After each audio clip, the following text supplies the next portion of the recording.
Dipicu izin lahan, SOA Dataran Tinggi Mata Temon, Yohanes Nurlatu, sasi alat berat 3 koperasi.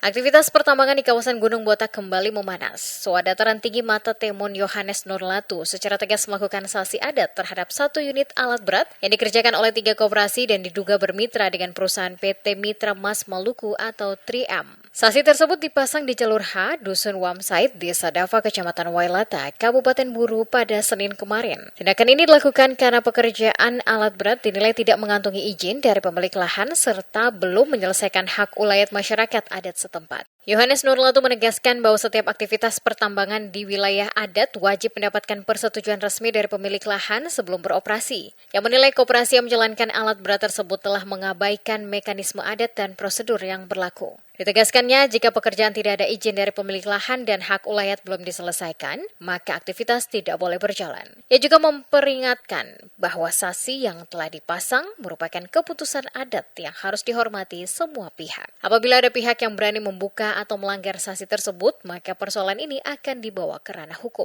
Lebih lanjut, Yohanes Nurlatu meminta agar pemerintah daerah Kabupaten Buru segera mengambil langkah tegas terkait aktivitas yang dikerjakan oleh 3 koperasi. Sebagai pemilik lahan, ia menegaskan bahwa keluarga Nurlatu dan Wail tetap melakukan penolakan terhadap aktivitas alat berat tersebut. Dari marga Wail dan marga Nurlatu merasa kecewa karena koperasi yang naik di atas namakan Komar Besan,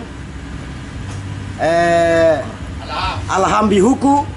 Beta mohon untuk pemerintah daerah yang namakan Pak Bupati memberikan statement atau surat untuk koperasi itu, tolong koordinasi dulu dengan masyarakat adat.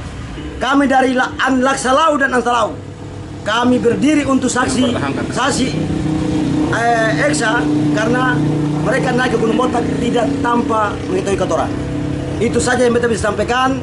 Sekali lagi yang saya pertegaskan untuk pemerintah daerah, saya mohon dengan hormat, tolong hargailah tanah-tanah ada sini. Selanjutnya, Yohanes meminta agar perusahaan maupun koperasi menghentikan seluruh aktivitas sampai seluruh izin dan hak ulayat diselesaikan sesuai ketentuan adat dan peraturan perundang-undangan yang berlaku.